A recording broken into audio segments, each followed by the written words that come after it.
Good afternoon, everybody. Hope you're all well. Sunday afternoon, 26th of January, and I'm really, really chuffed to meet Tom Stanford from Milton Keynes, I believe. Is that right, Tom? Let's oversteer you straight over. Here, hold on. You're in Milton Keynes. Is that where you live? Yeah. So I'm home and bred from Milton Keynes. Lived here pretty much all my life. So yeah.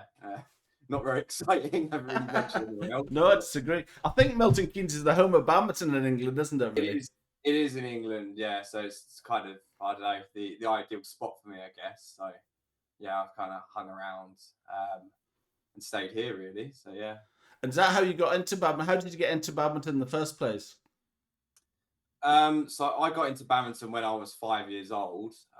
It was actually my dad that started playing. I think he played like casually at club level. In Milton Keynes?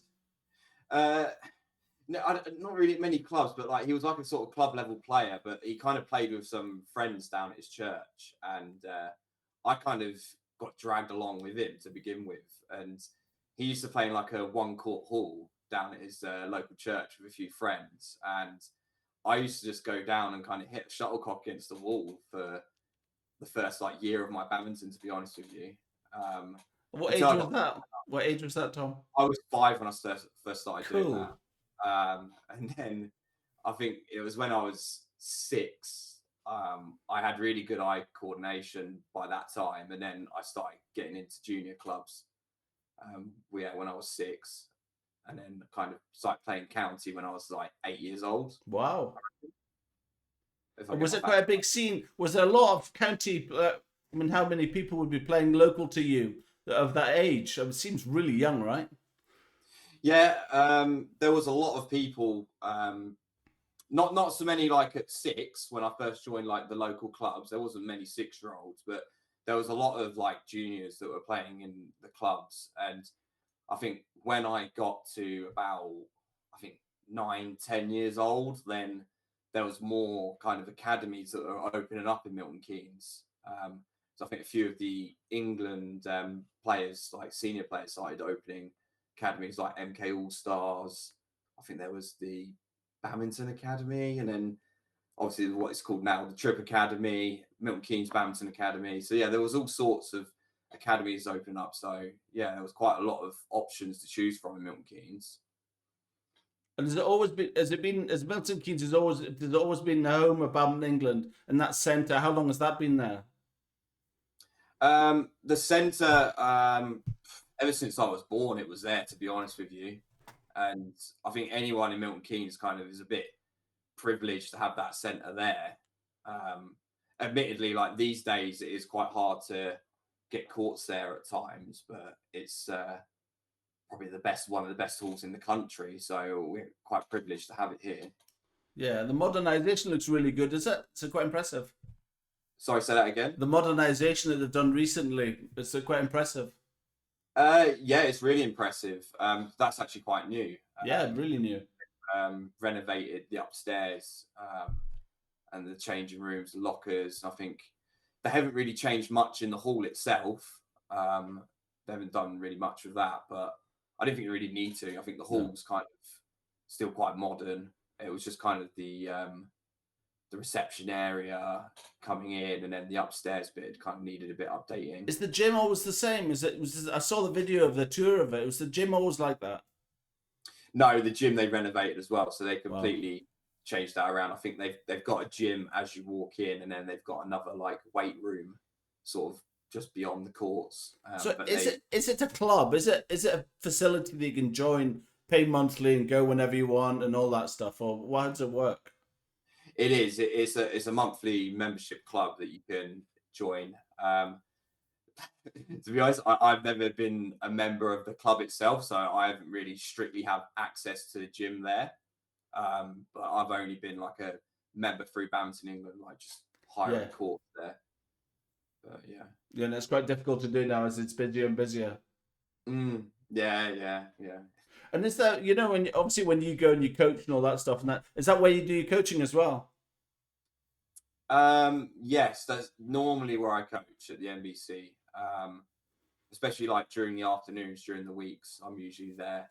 Other than that, like I coach at a school with, so I'm at the Milton Keynes Badminton Academy now, coaching there. So I coach there 4 nights a week.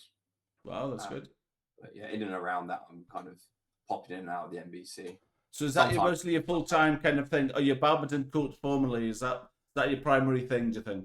I wish. No. You've got a day job as well? Yeah, I still work part-time. So I actually transitioned this year to working part-time as a manager. Cool. So I was a full-time manager, but now I work part-time. And that's kind of enabled me to focus more on my coaching, which is great. And do you enjoy that? Do you enjoy bringing? And what kind of what level of coaching do you do? Are you into juniors? Or you coach more serious players? What is that like? Is it schools? What is it?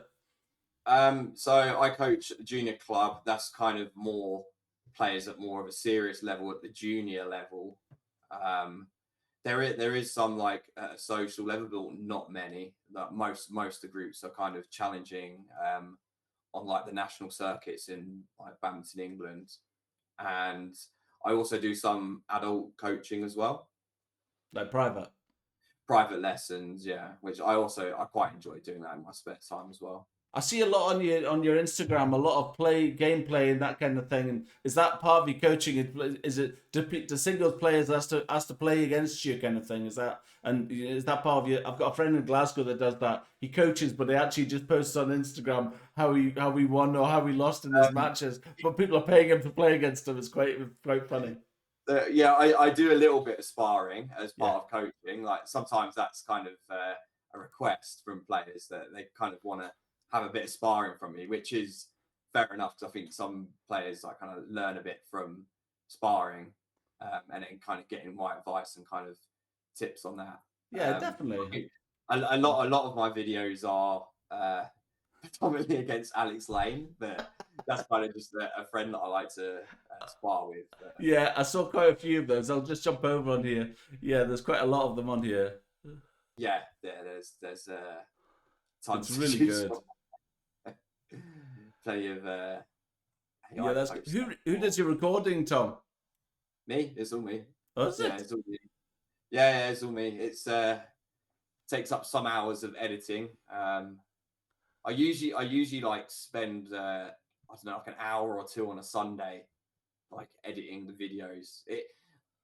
When I first started doing it 2 years ago, it was a lot tougher because I was kind of getting to grips with things, and it was taking me a lot longer to edit videos. And sometimes I'd edit a video and like I wouldn't get as many like reactions or kind of interactions from it. I'll be like, oh, I spent like, I don't know, two hours or something like editing the video, and I'm thinking, why is it not kind of done so well?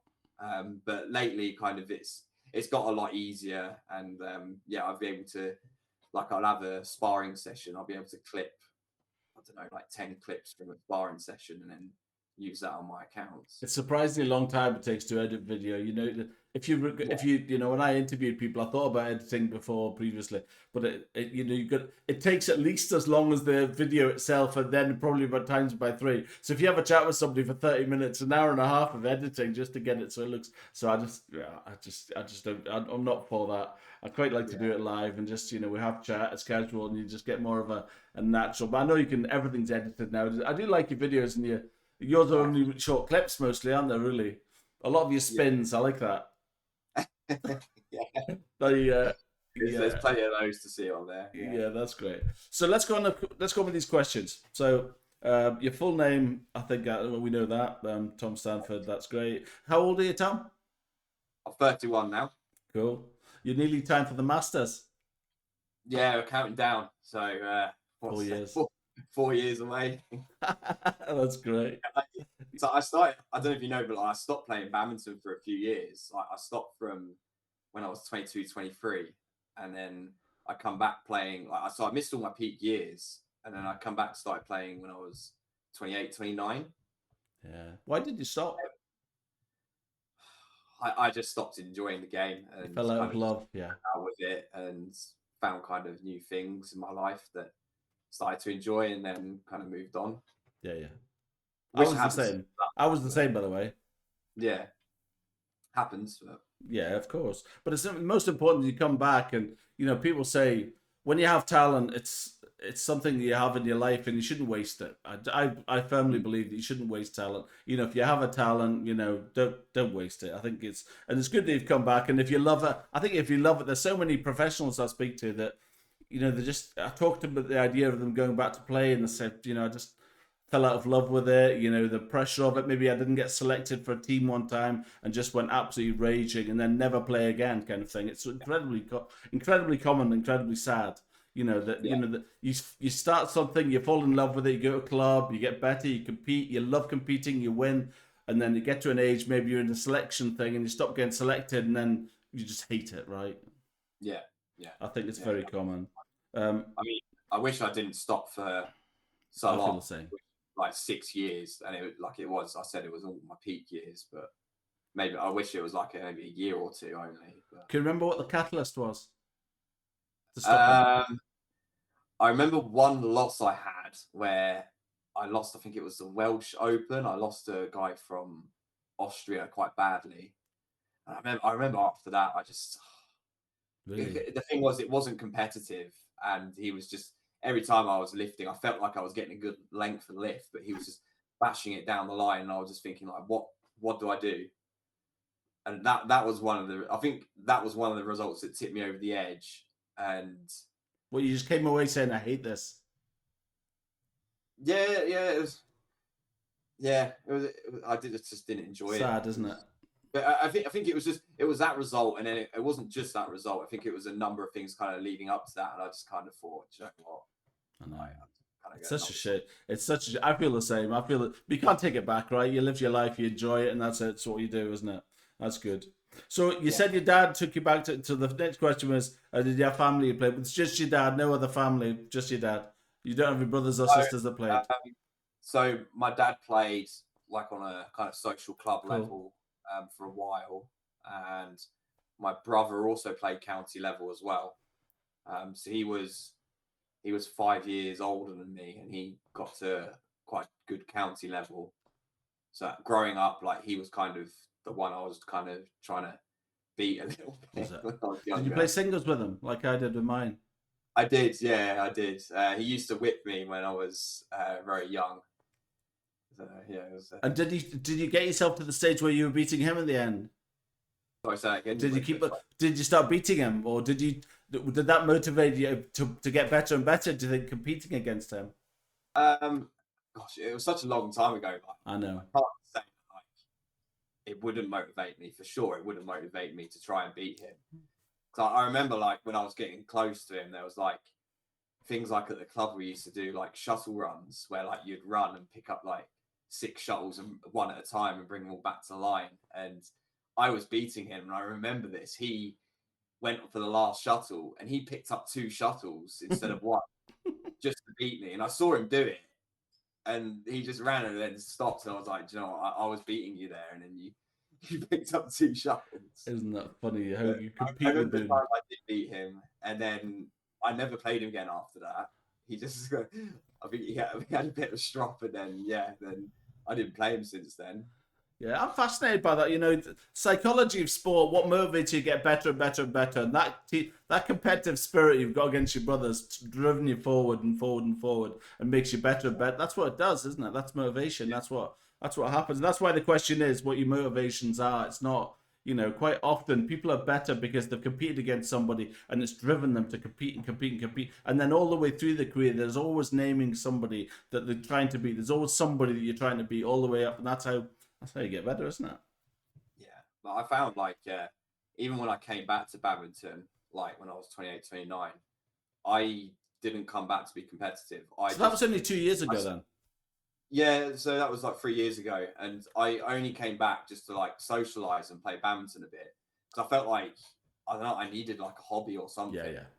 At that point in my life. And I started playing again. And then there was a friend at my club. He just said like, I should start playing tournaments again. And I was like, no, I kind of just said, no, I don't want to play tournaments. I just want to go through all that again that I went through.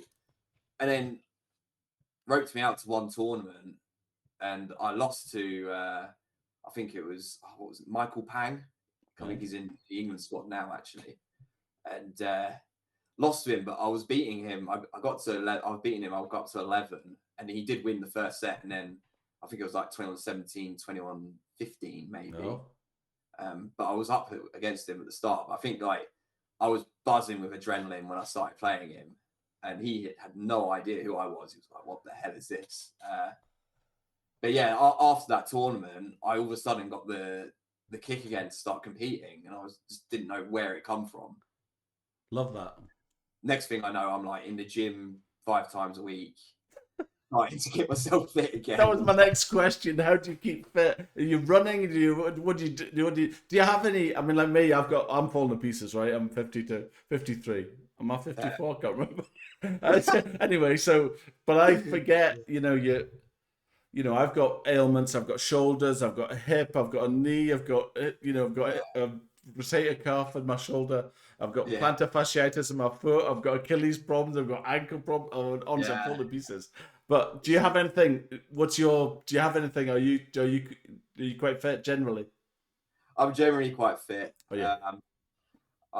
My kind of workouts has changed. I've had to adapt, so I can't do what I used to do like when I was 17, 18. Like we used to do a lot of cardio. I used to train with, I don't know if you know Lee J. Bock.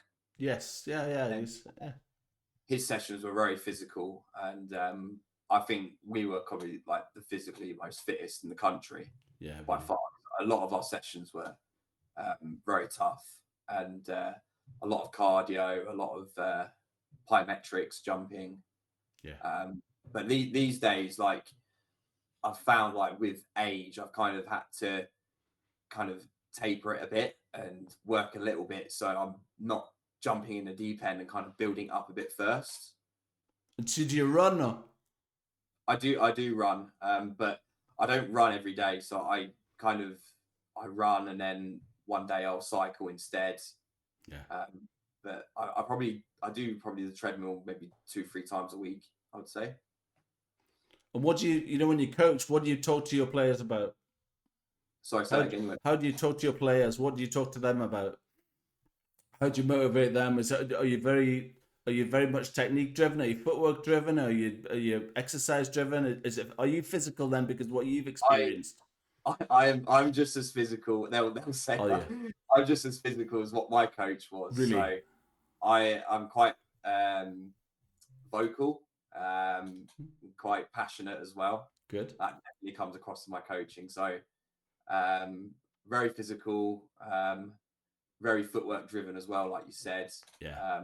I think quite recently at the club, we've kind of been nailing footwork into the kids and just kind of seeing it. It's something that they all need to work on. So yeah, that's kind of a lot of the stuff that I do with the club. What I did notice, just jumping back onto your videos, is Alex Lane's got lovely footwork. Yes, yeah. He is exceptional. There's a video of you playing against Alex. One rally, I think you call it. I'll jump onto it. 1 second. It's the longest rally I think you've got as your title. And it's a long rally. That's it. That's it. Is it? It was a really, really good long rally, and well, he's clearly very talented, isn't he? Yeah, he makes the court very small. Yeah. I was actually counting when you in the rally. I'll jump back on. I noticed that actually I was watching footwork. Like quite a lot of modern play. I don't know if you've noticed it. There's a lot of kind of jumping about on the tops of your feet, kind of a lot of running backwards and forwards and that kind of thing. And the old school way is more reaching. And Alex has got the old way of, his footwork's really nice. I mean, if I counted your steps in the rallies, in this long rally, and then I counted his steps, and he must have done about a tenth of what you did, I reckon.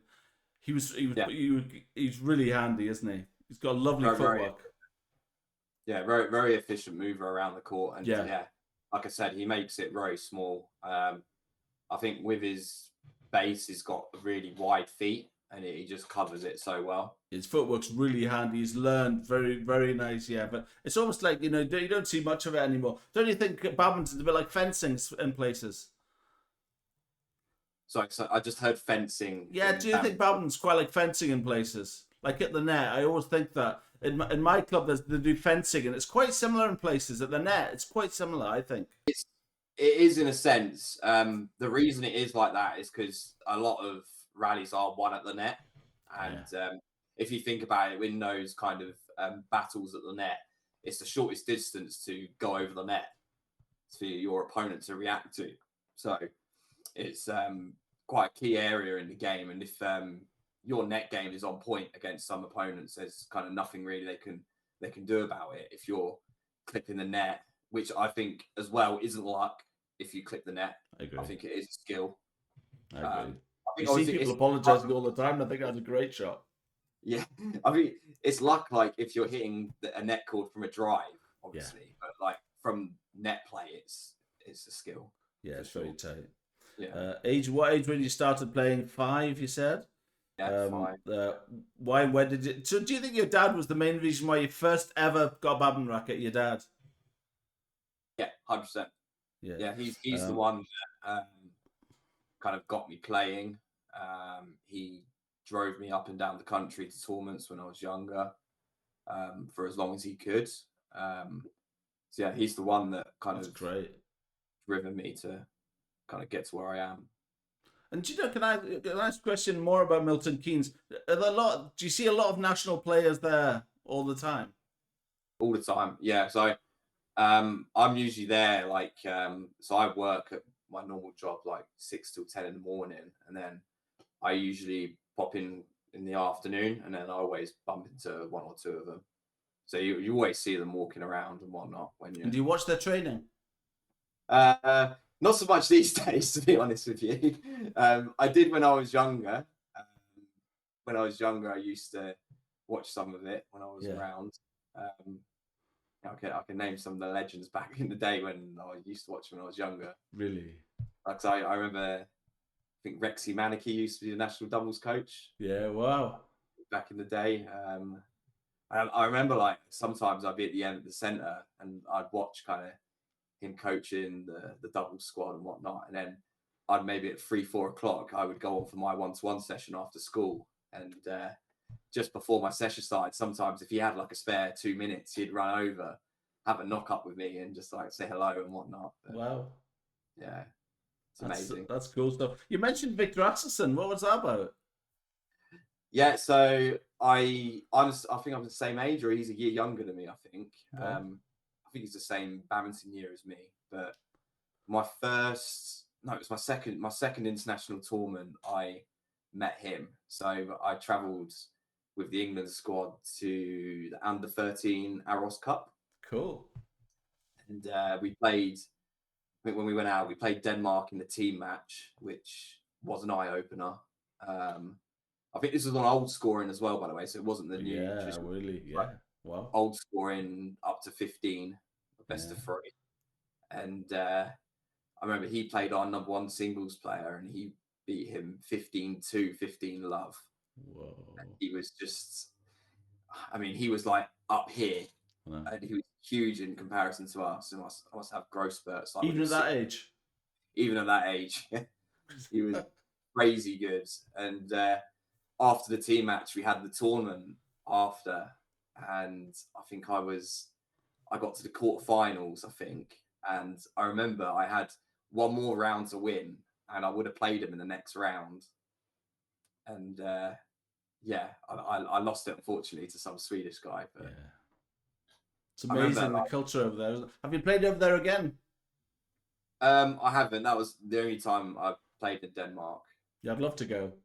Yeah, it was incredible. Yeah, I'd love to go.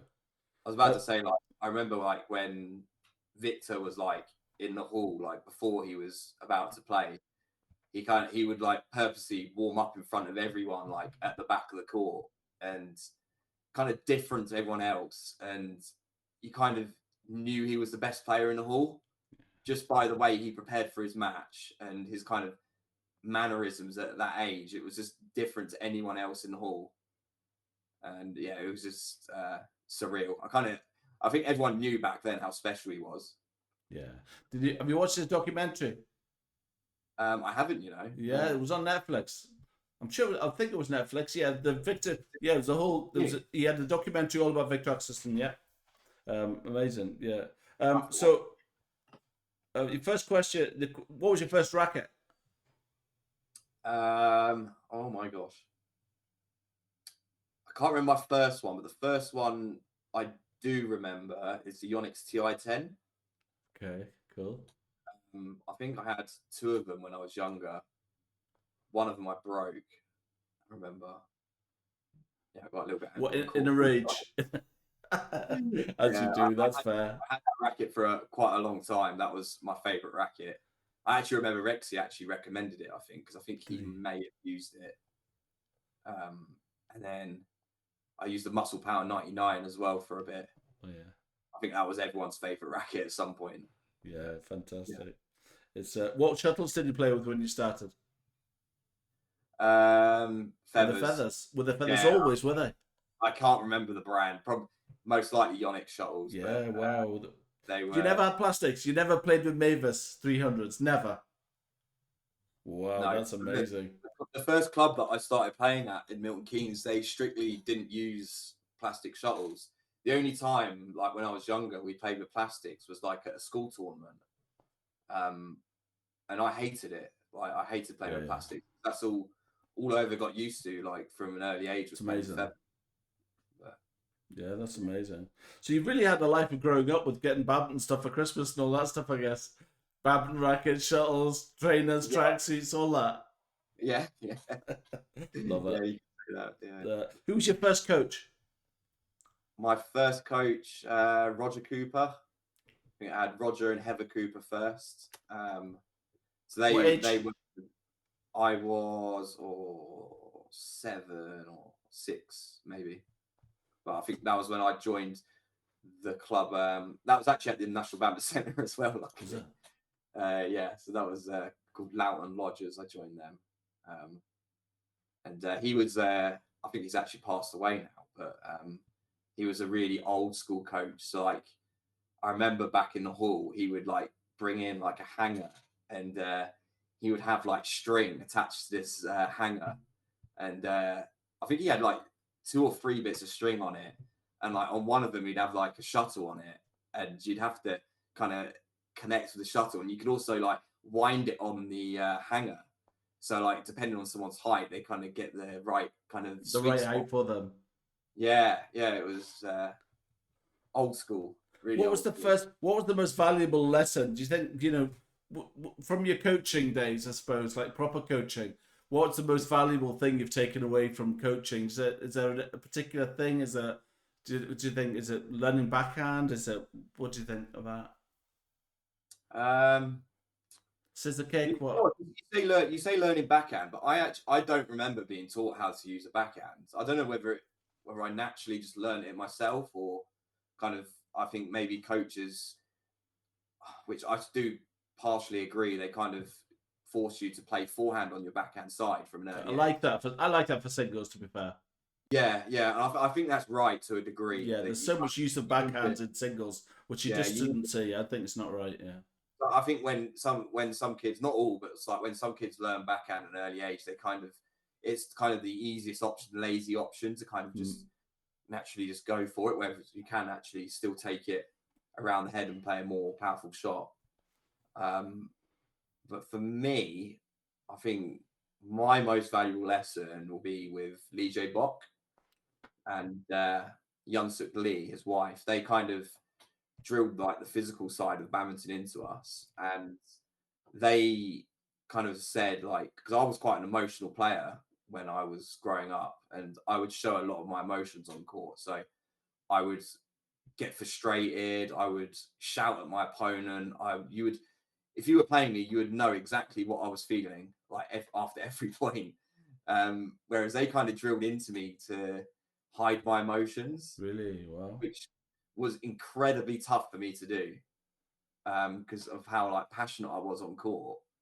But it kind of drilled a game into me where I would shout when like I'd win a point, but if I lost a point against someone, I wouldn't show any emotion.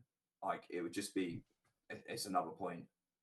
Good, which isn't I it? think was an incredibly valuable like lesson, because Good. when I got taught that lesson, I kind of learned the kind of other side of it, where I was winning points, and kind of it worked to my advantage, because like some players I'd play and it would actually frustrate them because I wasn't showing anything, and they would show me an emotion where they were getting frustrated, and it kind of give me a little bit of a confidence Power. boost. Yeah, it would give me a bit of a boost to kind of see like, right, like I don't know, I've hit a shot deep into his backhand corner, he scuffed it and then just kind of got really angry at it. So then it's given me a little bit of boost. I just see like No, a it's fantastic. No, it's great. work. What was your first trophy and tournament? What age were you? Where was it? Did you win a trophy? Oh God. Also, I was it think always singles, Tom? I did play doubles, but I'm mainly a singles player. Yeah. I always preferred singles. Why? Uh, Why? I feel the same, but why do you think that is? um, I don't know, because I think you're solely responsible in singles. Whereas in doubles is, I don't know, I found it a lot tougher to kind of get along with. I don't know what it was, but maybe it's I didn't really find the right The partner. chemistry, yeah, I feel the same. Yeah, I don't know, and I think singles I just kind of, I don't know whether it was my game style. Maybe I just kind of got along with it a lot better. Yeah, And so what? And like now, yeah, do you still feel the same? Are you just the same about doubles now? yeah, I still feel the same way. Do Yeah, you? still exactly the same. I think a lot of people kind of, with my age, I'm not getting younger, and people kind of said like, Tom, I'm 54. how long are Can't you say gonna keep this. playing singles for? But As I long still as you enjoy want. it. As So, long as you want. I yeah, think, like for me, like probably like yourself, I think when you get to 35 and you can play the Masters, then you can start joining in with, like I'm 54 now, I could play and compete at singles with other people 50 to 55. And you go to these Masters tournaments, by the way, and everybody's taped up. They're all lying on they're getting physio, they're getting taped up, their shoulders are gust, their ankles are bust. I was in a Masters event in Stirling, and honestly, the broken men, seriously, uh, broken men, just walking in, they haven't even started yet, they're all taped up and lying on their back getting physio. And you're like, I'm just here, what's going on? I think we played 7 points now compared to withdrew. He's like, no, I can't do this. He walked off. I was like, oh, were you joking? absolute war zone. Yeah, it's absolutely crazy. So, yeah. So, yeah, Yeah, sorry, I never got to answer that question. Your first yeah. trophy? First trophy, right? I think I was 6 or 7, and I think it would have been the Milton Keynes Citizen Tournament. And I think I think I got silver in singles, which I wasn't happy about. And this is under 11, by the way, and I think I was 6 or 7. We knew 6. Yeah, and I got a gold in doubles because I played with the guy that won the singles, who beat me. But yeah, I won it the next year. Fantastic. Under 11s. But it's always been very local to where you live. Then have you never really had to travel more than 5 or 10 miles to play in these? You just played. Did you travel for badminton, or was it always very local? From like up at when I was like really young, from 5 to I think 9, like I didn't really travel so much. That's It good. was when I was it was when I was 9, 10. Well, you're Then talking about walking distance, or no, what, like right, I still had to like yeah, get my like parents to drive me to to the badminton. centre.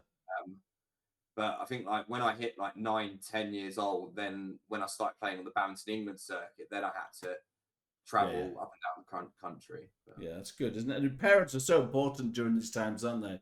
To get you from one place to the other and get up at 6 o'clock in the morning to drive you to wherever, isn't it? yeah, it's So important. I think back in that day as well, it was a massive commitment, because I remember my dad, he used to, we didn't have sat navs back in that day. So I remember he used to have to look at road maps or something and figure out the best route. Oh, And you're then so old school. if you hit Road like, maps, what are they? yeah, if you hit traffic or something, you'd have to get the map out and figure an Find the alternative other route. way. Yeah. Okay. Okay. What's your first coach? So your first coach, I've covered that. Your first tournament trophy. Um, Most successful event. We know singles, right? Do you play Yeah, mixed at all? yeah, I enjoy mixed. Yeah, Oh, I do you? do play Good. sometimes mixed. Yeah. Not often, but sometimes. Who was your main competitor growing up? We mentioned your son. Was there other people that you tried to beat? Your brother, sorry. Did you have other people that you competed against growing up? That kind of, is there anybody that was kind of your age that grew up all the way through it that you always competed against, that you saw very regularly? I would say in my county, probably my best friend now that I grew up with probably is the one that I used to kind of have a massive rivalry with. So maybe each year we would have like the county restricted against each other, and we'd play like singles against each other quite a lot. So he was probably my main competitor. But like on the national circuit, like I wouldn't really pinpoint and say like it was one or two players. Like on the circuit, it was a number of like, I don't know, 10, 15 players I was trying to compete and battle with at that time. But, yeah, that's good. Nice. Right, so we're on the current day. What clubs do you play? Do you play at a club now, Tom? A club? I did when I first started getting back into badminton when I was 28. Yeah. I played like socially at a club at the National Badminton Centre. Yeah. Now it's got a lot tougher because I'm coaching a lot more now. Yeah. Because now I've took it up as a job. Yeah. As such. Yeah, that's good. I got my own team in the UBL. I don't know if you've heard of it. Oh yeah, I've heard of that. Have you? Cool. Yeah, Badminton League. So I play in that. I've got my own team in that. What's the team called? Into MK. Oh, that's awesome. Brilliant. Not inspired by David Beckham or anything like that. Love that. That's great. Is that on? When did they record that? It was on TV, wasn't it? Is it still? Is it televised? It's not televised. It's on YouTube or something. It gets streamed on YouTube. I don't think it's like live streamed on YouTube, but the matches, like the match highlights, get put on YouTube, and it's they post it on Instagram. Do they? Yeah, I think other platforms as well, but I'm not 100% sure. I know it's on Instagram, and I know it had big sponsorship a couple of years ago, didn't it? Also, they still have the pink shuttle. That's the NBL. Is it the NBL? Is it? The pink shuttle's the NBL, yeah. So the UBL is kind of a new league. Is it? Come into play. I'll find it and I'll share it in the link. Right, that's what I'll do. If you can send me a link to it, I'll share it on this. Is that okay? That's good. No, I think that's really great. That's fantastic. Is the NBL? Does that still go? No, does it? It does. It's still going, but I think the NBL was like there's only I think 4 or 6 teams. Yeah. That's right. Yeah, I think it's at the universities. I mean, that's right. It's not. I mean, is it Nottingham? I can't remember. Actually, or Derby. I can't remember where it is. Yeah. I know there's a team Skyfall which is based in Milton Keynes, and then there's Wimbledon team. I think there might be a Derby team. Maybe I could be wrong. I'm not sure on the other. Notts there's a Nottingham team as well. How often do you play in your UBL? How often do you play matches? So there was 6 match days last season. This is my second season, and they've reduced it, so there's only 3 match days. But it's a different format this year. So there's like 2 groups, and 4 teams in each group. So there's only 3 match days in those, and then the top 2 teams in each group go through to the finals. Right. I guess it's just doubles and mixed. Just doubles. It's just doubles. It's just a men's doubles league at the moment. Yeah, that's fantastic. No, it's good, isn't it? It's nice to see these things new. Is it quite new? Is it that UBL? So I think it's 3 years old now. That's So cool. yeah, it's relatively new. No, that's brilliant. Which county do you play for? Buckinghamshire. Bucks. Nice. Yeah, the best county. And what's your current racket? Babolat.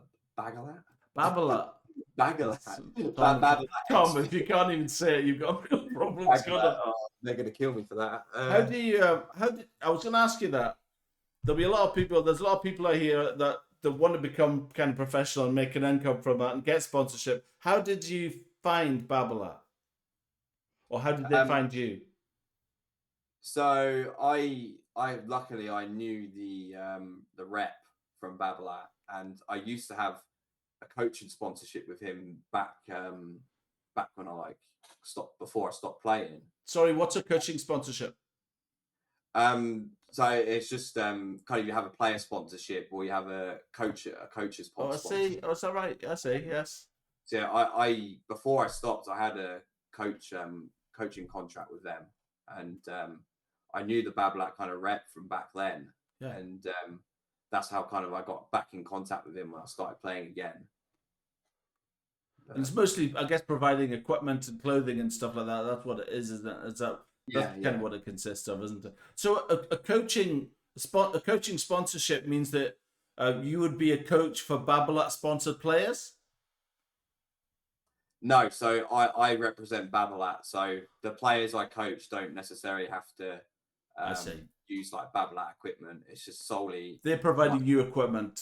They're providing for you to do coaching. Yeah, for myself to do coaching. I see. No, that's good.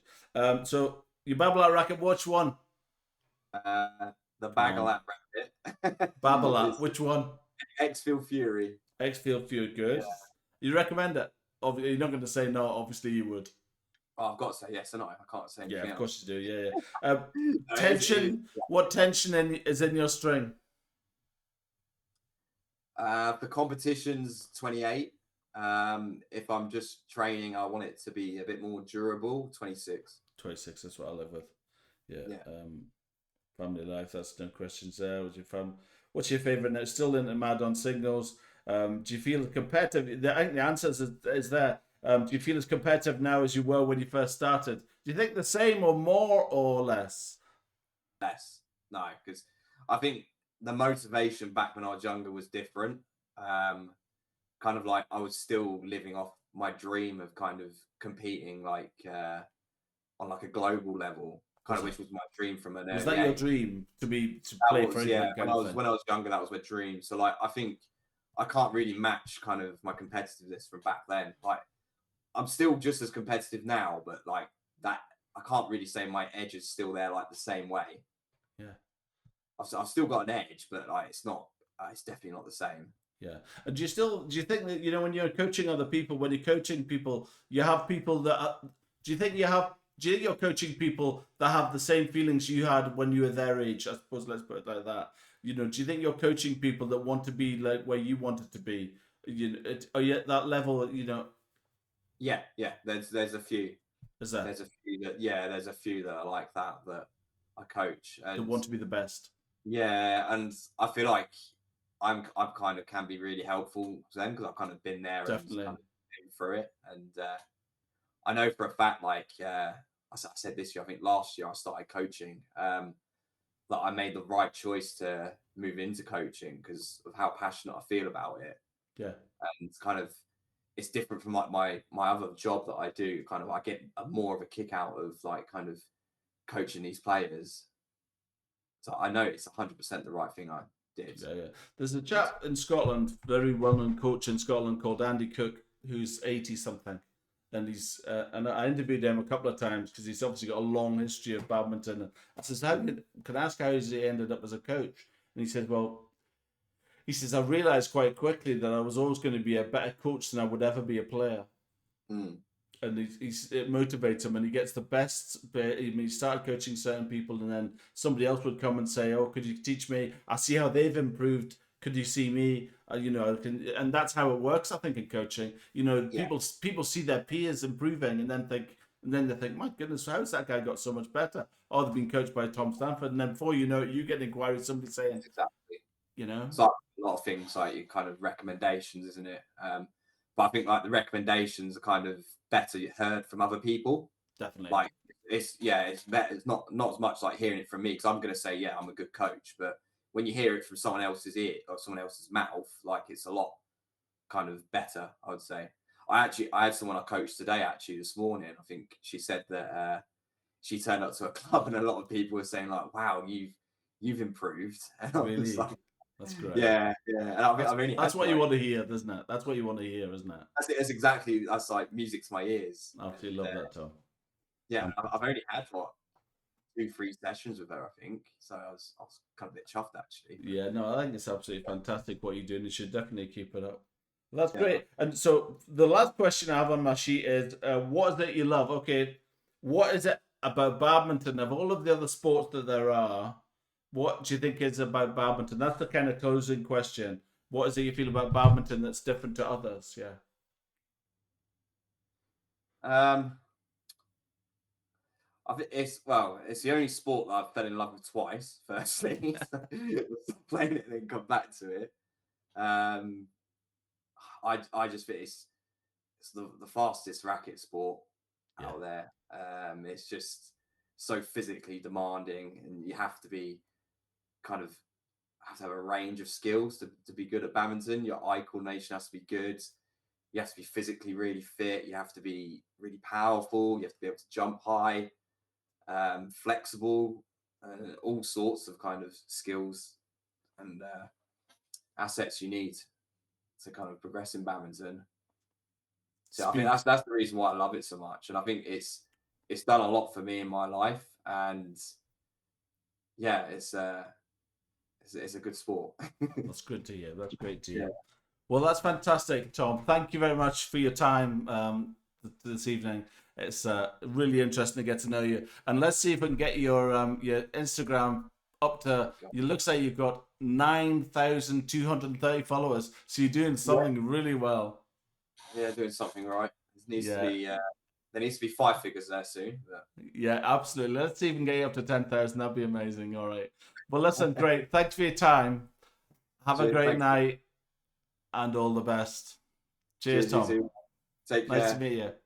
Bye bye.